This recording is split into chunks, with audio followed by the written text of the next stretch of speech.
Oh, Shibakatekira. In Isaiah 35 verse 8, he said there is a highway. He said it's the way of holiness. He said there no iniquity can stand. He said even a foolish man, if he enters that path, he cannot err. He is the government of light, the rulership and the dominion of Yahweh. This is what qualifies us as witnesses. We are not preachers, but we witness through preaching. We are not teachers, we witness through teaching. The whole idea is to download God into man.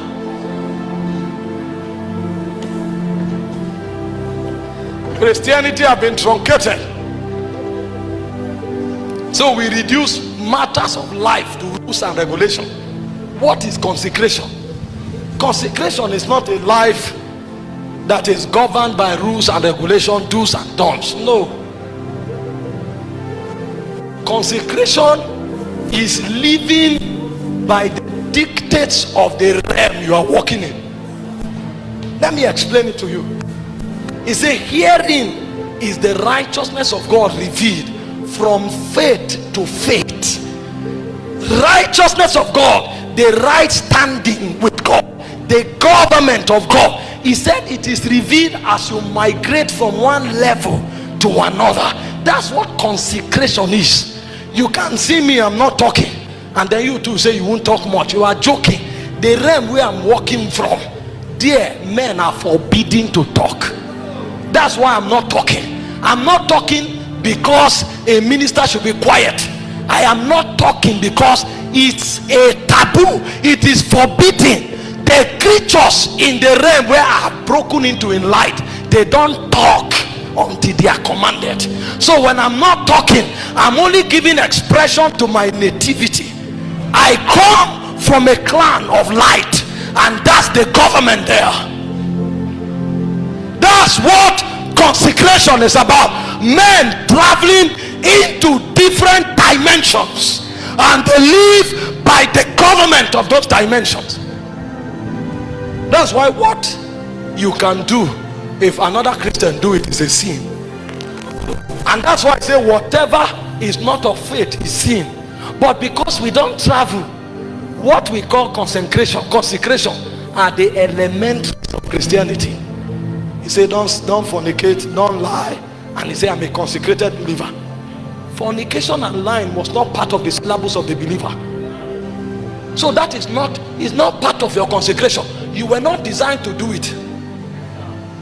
So when you are not lying, you are not fornicating, you are not living a consecrated life. That's who you are. But the corruption is too much. So the things that unbelievers do, when we tell Christians to avoid it, we call it consecration. Imagine you tell me not to bark, and I say it's consecration. I'm not supposed to bark. I'm not a dog. If I am barking, it means I'm sick. That's not consecration. Don't bark. You are telling a man don't bark, and the man say I'm living a consecrated life. You say, well, how? He say I'm not barking. Are you supposed to bark?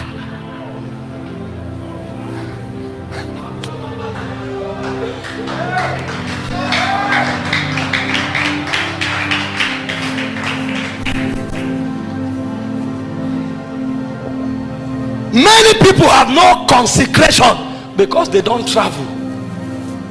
When you begin to migrate, you begin to see laws, because it said that God, giving thanks to the Father who have translated us, Colossians 1:12 and 13, from the kingdom of darkness into the kingdom of his dear son in light.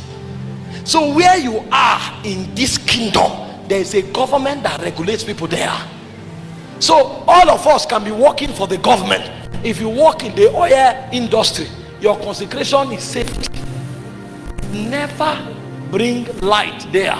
If you bring anything fire, you can't even enter with your watch. You will drop your watch, drop your handset. Anything that things explosion is forbidden. So for Nigerians working in the government, in the oil sector, their consecration is safety. For Nigerians working in the army, their consecration is not safety. Their consecration is discipline. So when a soldier shows up, the witness that flows from it is discipline. Everything he does reveals discipline. That is consecration. But many don't travel, so they have no consecration in their lives, because consecrations are actually designed to preserve the realm that you carry. But if you have no realm, why would you be talking about consecration? So many of us travel horizontally, we don't travel vertically. Redigging the wells of revival is a journey from darkness back to light. When I listen to what is shared in the body of Christ, I know that our Christianity is infant. It's an infantile Christianity. When we define things, it reveals where we are operating from. A pastor can preach on consecration for 1 year and is talking about sin. Are believers supposed to sin?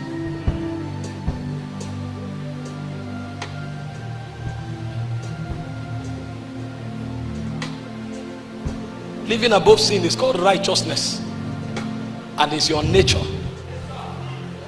Consecration is functioning by the government of the realm where you are. A man can travel in light, and today it is forbidden for him to have money in his pocket and leave a service with that money. Every service it comes to, the law say empty your all. Because where you are standing, the angels that work there don't have possession. So every time you are in God's presence, there's no property right. Everything you have is laid on the altar. A man can journey to a realm in light. It will be forbidden to make friends. For a season, no friend for a season. There are men in this world that don't look at the sun. If they tell you what's happening with them, you will say, haba, now wow. You are talking like that because you've not begun to journey.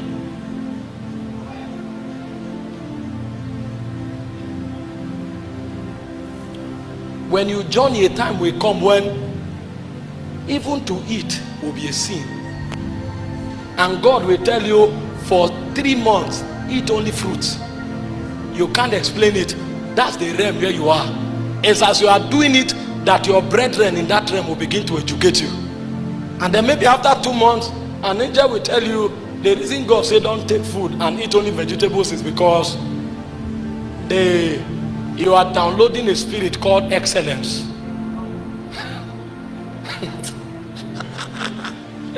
You will now go and check your doctrine and say, where is it said that for me to download excellence I should eat vegetable? You think excellence is a rule. You don't know it's a realm.